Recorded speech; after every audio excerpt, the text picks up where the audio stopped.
मैं तो अपना बुंदेलखंड के महान मतदाताओं से ये निवेदन करना चाहूँगा कि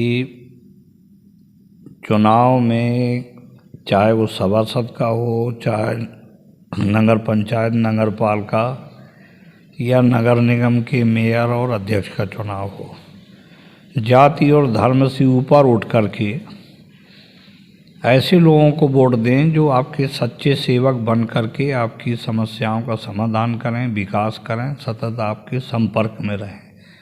अभी वक्त आपके हाथ में है। चाहे आप स्वामी को चुन लो जो आपको बाद में 5 साल बिल्कुल गुलाम की तरह आपसे व्यवहार करे, और चाहे सेवक को चुन लो। और मुझे अपने इतने पिछले गुजरे राजनीतिक जीवन में जो अनुभव हुआ वो भी कम आश्चर्यजनक नहीं है। जिस समय हम राजनीति में आए तो ज़मीन से जुड़े हुए किसान, मजदूर, छोटे परिवारों के लोग राजनीति में थे, तो वो रात दिन सतत सेवा में लगे रहते थे। आज फिल्म स्टार, क्रिकेटर, उद्योगपति, पूर्व नौकरशाह, ऐसे लोग राजनीति में आ रहे हैं जिनको न किसान की समस्याओं की जानकारी है, न छोटे व्यापारियों की, बड़े व्यापारियों की, न मजदूरों की, न बेरोजगारों की, न युवाओं की, और न समाज के लिए समय दे पा रहे हैं। वो राजनीति को एक प्रोफेशन, एक व्यापार, एक व्यवसाय बना करके चल रहे हैं कि हम इतना रुपया लगाएंगे तो इससे 10 गुना लौट आएगा और हमको एक सामाजिक प्रतिष्ठा मिल जाएगी। पर ऐसे लोग जब कुर्सी से हटते हैं तो उनकी सामाजिक प्रतिष्ठा भी कुर्सी के साथ साथ चली जाती है।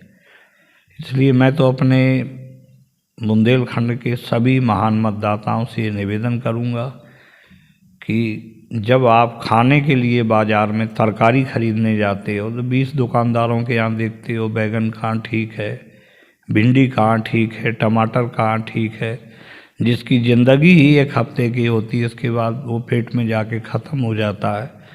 तो 5 साल वाले जनप्रतिनिधि को भी सोच कर समझ कर के चुनिए और उस तरह के लोग लाइए। जैसे मैंने भी अपने जीवन के राजनीतिक कैरियर की शुरुआत नगर पंचायत के अध्यक्ष से की थी।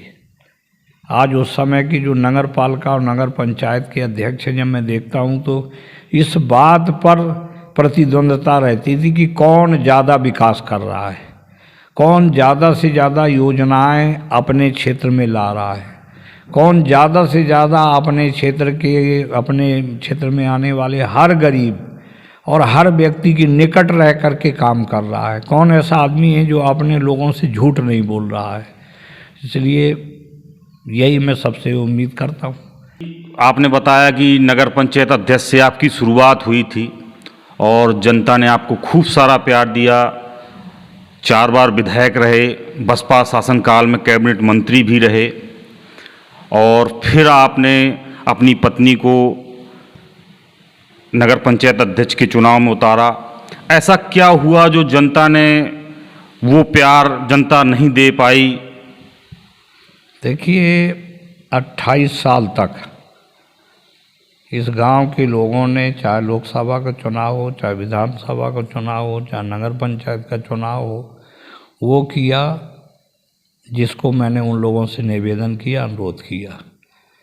कोई भी व्यक्ति अपने जीवन में पूर्ण और संपूर्ण नहीं होता है। जब मैं नगर पंचायत का चेयरमैन था तो केवल अपने गांव के लिए था, गांव की सेवा के लिए था। हर व्यक्ति में, चाणक्य ने भी कहा है कि राजनीति करने वाले यानी राजा को संतोषी नहीं होना चाहिए और ब्राह्मण को संतोषी नहीं होना चाहिए। तो इसके बाद मैं विधायक हो गया तो पूरी तहसील को देखने लगा। फिर हम लोग बुंदेलखंड राज्य के आंदोलन में जुड़े, महोबा जिला बनाओ आंदोलन तमाम चलते रहे, तो उसके कारण मैं पूरे बुंदेलखंड में पहुंच गया। तो जो समय मैं अपने लोगों को देता था, मुझे जो भी पहचान मिली गांव से मिली। पिताजी मेरे फौज में थे, किसान थे, मेरी शिक्षा भी इंटरमीडिएट तक ही है, बड़ी बस्ती थी। सारे लोगों ने इतना प्यार दिया, इतना सहयोग दिया, इतनी ताकत दी, जिसके कारण आज मैं पूरे उत्तर भारत में जाना पहचाना जाता हूँ। और मेरी शुरुआत शून्य से हुई। मैं घर से 1 जोड़ कपड़े पहन के निकला था। इसलिए मैं जय पराजय में विश्वास नहीं करता और कभी किसी पर आरोप नहीं लगाता। मैं आज भी जब स्वस्थ मन से चिंतन करता हूँ तो मैं जो कुछ भी हूँ इस नगर के लोगों के कारण, उन्होंने ही मुझे पहचान दी, उन्होंने ही मुझे स्थापित किया, जिसके कारण आज उत्तर भारत के कई प्रांतों में लोग मुझे बुलाते हैं। तो कुर्सी का मुझे कष्ट इसलिए नहीं होता, ना खुशी होती है कि क्योंकि मैंने अपने राजनीतिक जीवन में कभी भी कमीशन नहीं लिया, कभी भी जाति के नाम पर वोट नहीं मांगा, कभी धर्म के नाम पर वोट नहीं मांगा, कभी हमने पत्थर नहीं लगाए, तुलादान नहीं करवाया। तो मैं जो करता था तो मैं उसको अपना उसमें मैं इतना लिप्त नहीं था। मेरी जितनी अच्छी सेहत कुर्सी में रह करती उससे ज़्यादा अच्छी अभी है। अभी मैं ज़्यादा प्रसन्न रहता हूँ। तो मैं तो ये कहूँगा कि मैं जो कुछ भी हूँ अपने लोगों के कारण हूँ और ये जीवन में चलता रहता है। अटल जी भी चुनाव हारे थे, लेकिन हम किसी दूसरे पर दोष लगाएं ये ठीक नहीं है। हम ये जानते हैं कि उसमें संभवतः जितना समय मुझे अपने लोगों को देना चाहिए मैं नहीं दे पाया। जैसे आज से ही आप देख लो, मेरे 13 मई तक के कार्यक्रम लगे हुए हैं। अम्बेडकर नगर में है, एक प्रतापगढ़ में है, एक बक्सवा में कार्यक्रम है, एक मथुरा के पास गोवर्धन में है। तो मैं कभी इस भ्रम में नहीं रहता। ये इस नगर की शक्ति है, ये हमारे लोगों की ताकत है कि मेरे जैसे आदमी को उन्होंने इतना भारी कर दिया। पर यह है कि राजनीति मेरा व्यवसाय नहीं है, तो मैं कभी किसी की चमचागिरी नहीं कर पाता, दिल्ली नहीं जाता, होर्डिंग नहीं लगाता, मीडिया से भी मेरा संवाद बहुत ज़्यादा नहीं होता। पर मैं जो भी करता हूँ उसका चिंतन जरूर करता हूँ कि मैं दूसरों के लिए कुछ कर रहा हूँ कि स्वयं अपने लिए कर रहा हूँ। पर दुख है कि आज जो राजनीति हो रही है वो सिर्फ अपने लिए हो रही है, पैसे के लिए हो रही है। सेवा की भावना कहीं दिखाई नहीं दे रही, लोग झूठ बोल रहे हैं। तो ये लोकतंत्र की स्वस्थ परंपराओं के लिए बहुत शुभ नहीं है और अनुकूल नहीं है। इस बार फिर से जो सरगर्मी चल रही है, और तो क्या समझें कि लोगों को बताना चाहेंगे कि आप आ रहे हैं या परिवार से आ रहा है कोई, या किसी को और को लड़ाएंगे नगर पंचायत में? मेरे लिए पूरा गांव ही परिवार की तरह है। जैसे बीच में थोड़ा अति महत्वाकांक्षा के कारण परिवार में विवाद आया तो लोगों ने कहा आपका परिवार टूट गया। तो मैंने कहा आपकी परिवार की परिभाषा आप क्या समझते हो? मेरे लिए पूरा का पूरा गांव ही एक परिवार की तरह है। मैं कितने लोगों को बता दूं कि जिन लोगों ने अपने को नहीं देखा, अपने लड़कों को नहीं देखा, जो मुझसे ज़्यादा भी पढ़े थे, काबिल थे, उन्होंने सिर्फ हमको देखा। और उन्होंने हमारे पिताजी की बहुत कम उम्र में, जब मैं छोटा था, हत्या हो गई थी। तो उन्होंने मुझे कभी एहसास नहीं होने दिया। इसलिए मैं अपनी सोच का अलग ढंग का व्यक्ति हूँ और ये मेरे पिताजी से मुझे विरासत में मिला है। कुर्सी की मुझे तनिक भी परवाह नहीं रहती है। मैं कभी किसी के दबाव में नहीं जीता। मैं अवसरवादी आदमी नहीं हूँ।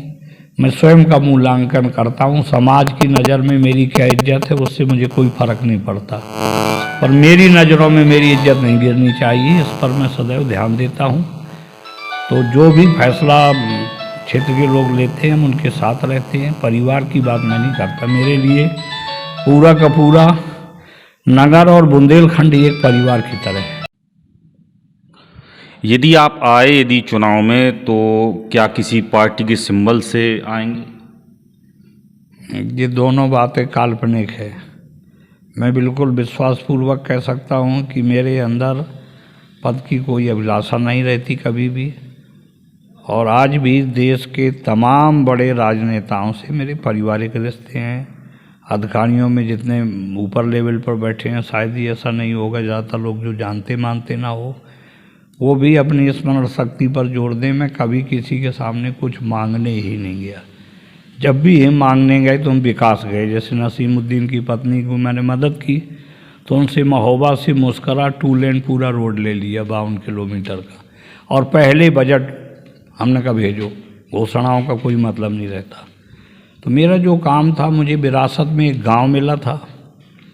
मैं जो कर सकता था अपनी पूरी ताकत लगा करके उसको एक सुंदर कस्बे के तौर पर तब्दील करने में हम लोगों ने कोई योजना कसर नहीं लगाई। चाहे वो पेयजल योजना हो जिसके कारण अस्तौन, चरखारी, सुदामापुरी, रिबई, खरेला सबको पानी मिला।